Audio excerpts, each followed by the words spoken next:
We're going to be having a chat with Geshe Tenzin Zopa. He is in Broome and has been here since last Thursday, having a chat with us about some of his work. He's from the Himalayan Nepal-Tibet area, and I think maybe he'll be able to explain himself and what he's been up to a lot better than I can.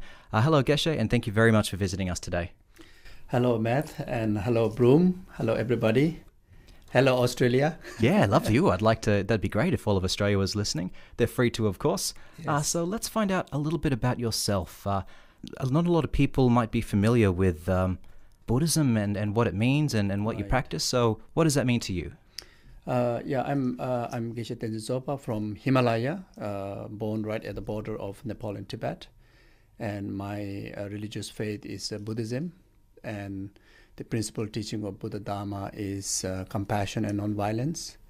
And I practice that. And my work is very much dedicated my life to promote the compassion and nonviolence and compassion and harmony. In short, world peace. And my main voice, my main kind of effort is to go around in the world and try to encourage and try to let people know that world peace is possible. World peace can be actualized as long as individually start the actualizing world peace within themselves. Harmonizing their own individual level with nonviolence, with compassion, loving kindness, and interconnectivity within one's own existence as well as the rest of the other existent phenomena, and of course especially the humanity and all the sentient beings. So this is my main theme of work, but that will illustrate with many different ways, like visiting different centers, different organizations, and introducing Buddhist values, and as well as also secular ethic, moral ethics, and basically just to let everybody know that we are not born with sin, we are not born with impure. Our fundamental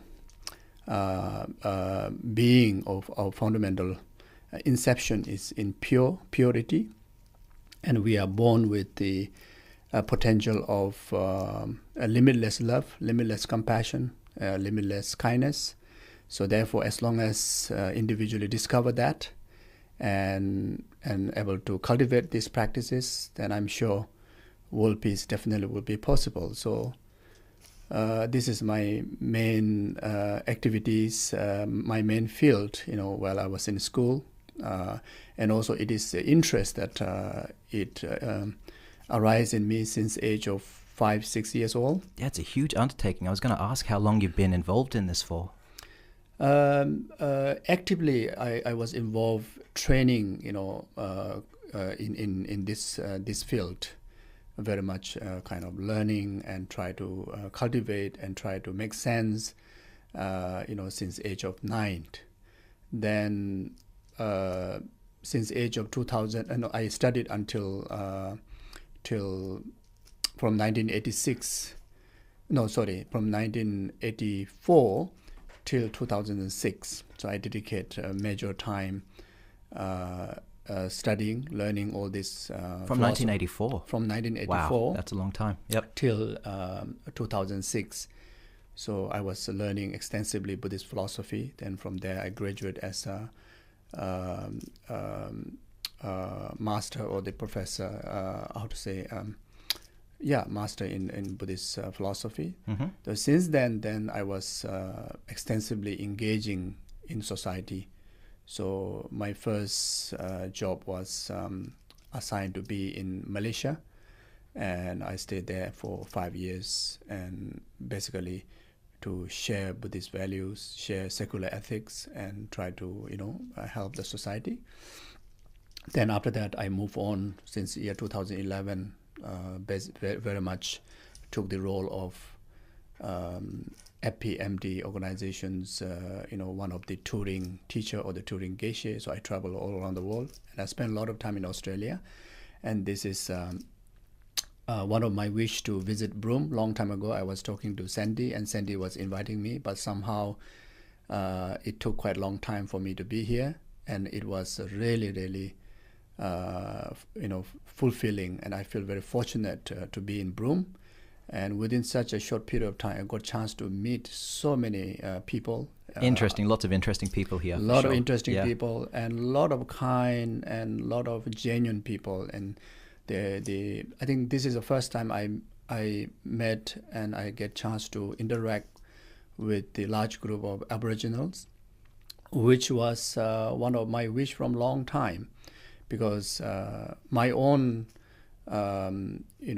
family lineage were coming from Tibet, and the culture of the Tibetan and the culture of the Australian Aboriginal is very, very similar. The beliefs are very similar, and way of living also very similar.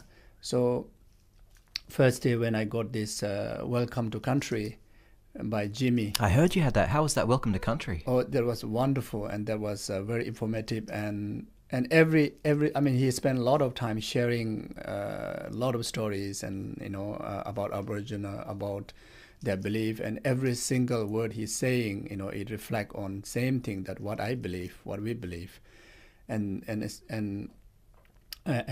I was kind of like confirmed within my understanding that yes, we have a lot of similarity. And I have a great kind of feel connection to Aboriginal of Australia. And we can connect on that level as well. That's one way that we have something in common, that we can share that and get along in that sense there as well. Yeah, and also definitely. I think this is just starting, and I'm sure I will have a lot of more opportunities to be among the Aboriginal Australians. And also to able to learn from them and able to feel even deeper connected. But at the same time, in Broome, I got opportunity to participate in many different programs that which Sandy, Leslie, they all this. We have the sister organization here in Broome called the Jawa Ansaba Study Group. Mm-hmm. So they are the one that who actually, invited me here and offered this platform, and they organized so well, that within such a short period of time that I able to reach almost quite a large platform. Yeah, and just the short amount of time you've been here, you've only been here since last Thursday, is that right? Right. Yeah, but you've managed to be able to talk to how many people would you say since you've been here? I think over hundreds. Oh, well over, yeah. I think over, maybe all together, maybe over 150 or 200 people, maybe. Maybe, yeah. Great. Because each session, I think Sandy, they all also surprised that a lot of people turn out. And just this morning, I had a session with the women's group, and they are many of them are mental health recovery patients. And also I got a chance to meet with the carer for the the mental health issues, and also other areas, the carers and paramedics and so many compassionate people that who are here to basically to help each other. And I can see those people receiving helps are very appreciative of it. And for me to see that, and I think it was very uplifting for me and very, very motivating for me, because I think my focus is to go into the society and hope that I can contribute in some way for their peace and happiness. It's very good, I'd imagine, to have some of your work actually create positive outcomes and results. I'd love to talk about what happened for you to be awarded the 2019 Global Peace Prize. Was there much behind that? How does that work? Yeah, that was happened just last January, and I think based on, they have an organization in India and who have a jury, and they did extensive research. And I was selected among 160 over countries, and for the peace, the award granted to me, selected to, for me, and I think there are many different areas they must have looked into, and one of the areas is that I got opportunity to participate as a first Buddhist and first Buddhist monk and first Tibetan Buddhist monk to participate in the combatant of peace community in community that which formed by the ex fighters and militaries from Palestine and Israel, and I just passed through the Jerusalem and crossed the border of Israel and Palestine, and went into, I think, one of the most conflict area, one of very dangerous area, they told me, and there I got opportunity to share my view, how to actualize harmony and peace, and I was simply, cut the long story short, basically my speech conclude with saying that peace is the only way to the peace, and violence will never, bring the result of peace. And I kind of encourage them to continue to develop that organization to, not to let any world leaders and world politics to misuse and also take advantage of, the ordinary common people. Mm-hmm. And also, so that is one of the things. And another area is I also involved in some of interfaith conference, because I think in this world there are a lot of misunderstanding within the religious, beliefs. Like one religion or someone from one religion trying to understand the beliefs of another? Yeah, also having a lot of misunderstanding about, among each other's, the common ground or the faith and the practices, and also within their own religion, there are a lot of misunderstanding, misinterpretation on their scriptures, and due to that, and misuse the faith and the belief and bring a lot of destruction to the humanities.